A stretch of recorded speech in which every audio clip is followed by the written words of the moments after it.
वीणा बजाकर श्रीमन नारायण श्रीमन नारायण श्रीमन नारायण जो पुकारा। आसपास जो संत थे वो भी नारद जी के पास आ गए। नारद जी आप आयो अपनी बहन के घर? हाँ, ये तो हमारी भी बहन है, हम भी भोजन करेंगे। सारे संत साधु ऋषिवर वहां बैठ गए। भोजन चालू हुआ। ऋषिका ने विचार करा, भोजन तो मैंने इतना बनाया नहीं है, बनाया तो केवल मैंने अपने भाई अकेले देवऋषि नारद के लिए, और इतने सारे संत एकत्रित हो गए। कभी कभी ऐसा होता है महाराज जी, जहां हम ठहरे थे वहां हमारी ये जीजी ऑन भोजन बना रही थी बेटियां। चतुर्वेदी जी की साधारण नहीं है, कोई सतगुरु की शरणागति ऐसी ग्रहण करो जो गुरु स्वयं भी प्रेरणा देवे और आप भी प्रेरणा लेवे। जब गुरु सरलता से भोजन पावे तो उसका शिष्य भी सरलता से भोजन पाता ही होगा। सहजता रखे, सरल।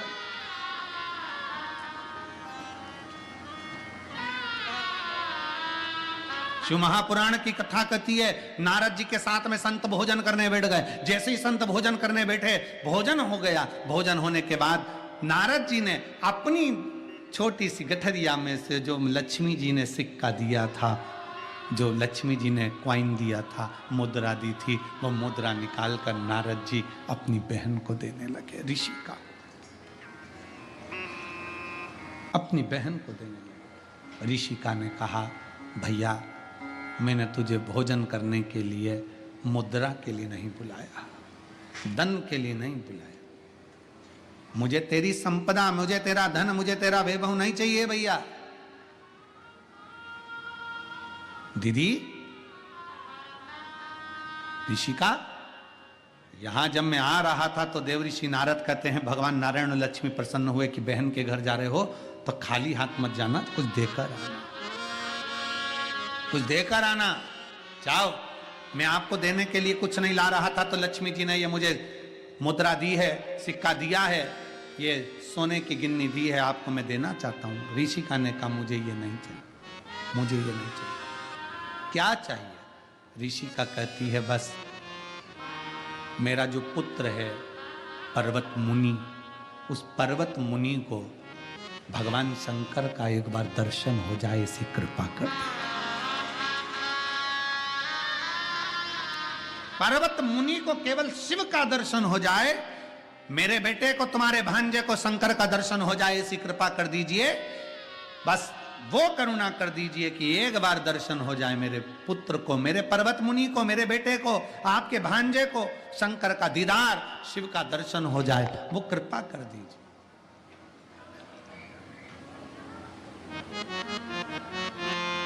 देवऋषि नारद ने कहा अपनी बहन ऋषिका से, ऋषिका सुन, अगर तू नारायण का दर्शन मांगती ना तो मैं अभी ले जाकर करा देता। अगर तू नारायण का दर्शन मांगती ऋषिका तो मैं अभी ले जाकर करा देता। ऋषिका, अगर तू ब्रह्मा जी का दर्शन मांगती तो मैं अपने भांजे को दर्शन अभी की अभी करा देता। पर ऋषिका, तू इंद्रलोक का राज्य मांगती, मैं इंद्रलोक में ले जाकर दर्शन करा देता। पर ऋषिका, तूने मांगा भी तो देवादिदेव महादेव को मांगा, दर्शन भी मांगे तो शंकर के मांगे, शिव के। तो ऋषिका ने कहा, मैंने शंकर जी के दर्शन तो मांगे हैं, नारायण के दर्शन तो मैं मांगती तो नारायण का तप करता तो दर्शन हो जाते, ब्रह्मा जी का तप करता तो दर्शन हो जाते, तो शंकर भगवान का तो तप करने की जरूरत ही नहीं है। ऋषिका कह रही है शंकर का दर्शन तो जल्दी हो सकता है। अरे ऋषिका, तू समझ नहीं सकती, शंकर भगवान को पाने के लिए सबसे कठिन चीज दुनिया की चाहिए, सबसे कठिन।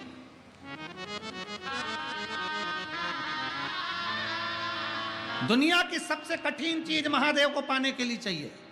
भगवान को, नारायण को पाने के लिए तप साधना करिए, भगवान मिल जाएंगे, यज्ञ अनुष्ठान करिए, भगवान मिल जाएंगे। ब्रह्मा जी को पाने के लिए तप साधना करिए, यज्ञ अनुष्ठान करिए, ब्रह्मा जी मिल जाएंगे। पर शंकर जी को पाने के लिए सबसे कठिन दुनिया की चीज चाहिए, वो दुनिया के लोगों के पास होती ही नहीं है।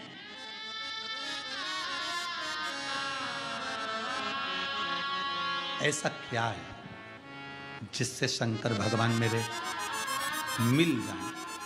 देवऋषि नारद कहते हैं, मनुष्य का शरीर हो और मनुष्य सरल हो तब शिव मिलता है। मनुष्य का शरीर और मनुष्य सरल हो, सरल मतलब सहज। बहुत बड़े बड़े बड़े पद पर बैठ जाओ, बहुत बड़े औहदे पर बैठ जाओ, बहुत ऊंची कुर्सी सिंहासन पर बैठ जाओ, बहुत ज्ञानी बन जाओ, बहुत विद्वान बन जाओ, सारी दुनिया का ज्ञान तुमको है, सारी विद्वत्ता तुम में है, और तुम में अगर सरलता नहीं है, तुम बहुत बड़े औहदे पर बैठे हो, बहुत बड़े पद पर बैठे हो, और तुम में अगर सरलता नहीं है, तो दुनिया के सबसे गरीब भिखारी व्यक्ति तुम हो। दुनिया की सबसे बड़ी पूंजी है तुम्हारा सरल होना, तुम्हारी सहजता होना।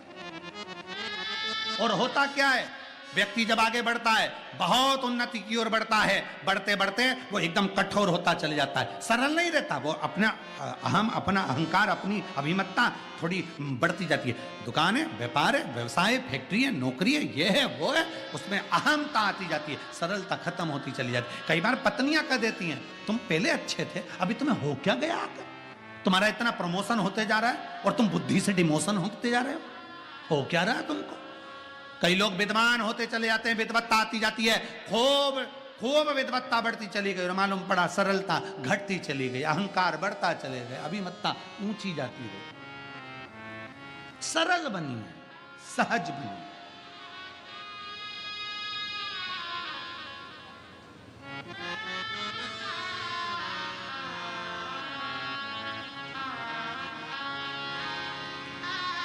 और जितनी सरल होगी उतनी जल्दी शिव तत्व प्राप्त हो जाए। कितने सरल हैं शंकर भगवान। शंकर भगवान को पाने के लिए आडंबर की जरूरत नहीं है, शिव जी को पाने के लिए दिखावे की जरूरत नहीं है, शंकर को पाने के लिए तुम्हारे को छल छिद्र बेईमानी की जरूरत नहीं है। शंकर को पाने के लिए तुम्हारी केवल एक भोलापन, तुम्हारी सरलता, एक लोटा जल लिया, शिव जी के मंदिर पहुंच गए, जैसे थे वैसे शंकर को भज लिया, शंकर तुम्हारे हो गए और तुम शंकर के हो गए, बस शिव मिल गया। ये सरलता होना चाहिए।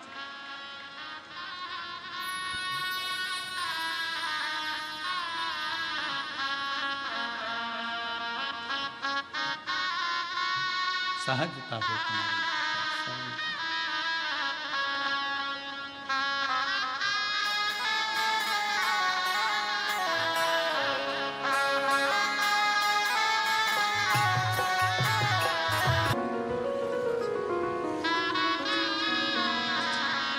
हमारे बीच में जिन्होंने पूर्ण व्यवस्थाओं में आज विराम की ओर जा रही है,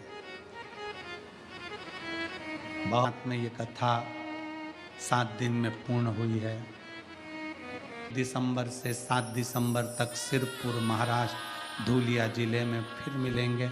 ऐसे ही पावन प्रांगण में लाखों शिव भक्तों की उपस्थिति में मेरा सिरपुर फिर आनंद में डूबेगा।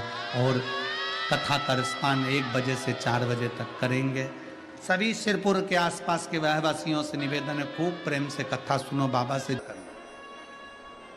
किसी इंसान पर भरोसा मत करो। फिर निवेदन है कि इंसान पर भरोसा करोगे तो टूट जाएगा, ईश्वर पर भरोसा करोगे तो कभी जिंदगी में नहीं टूटेगा। उस ईश्वर पर भरोसा, उस भगवान पर भरोसा करो। हम इंसान पर क्यों भरोसा करते हैं, क्यों, किस लिए?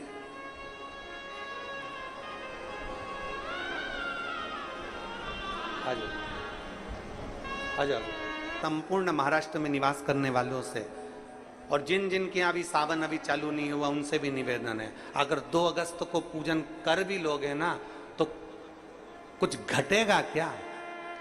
अरे बोलो तो जम के, नहीं घटेगा ना। वो तो शिव की आराधना है, शंकर की पूजन है। आप तो ये मानकर चलो ना कि हम शिव को भज रहे हैं, और शंकर को भजने के लिए कोई मुहूर्त, कोई समय, कोई दिन, कोई पल, कोई घड़ी नहीं। शंकर को पाने के लिए तो बस तुम दिल से जिस दिन पुकारोगे शंकर तुम्हारे सामने हो। शिव को दिल से पुकार लो, वो तुम्हारे सम्मुख में हो।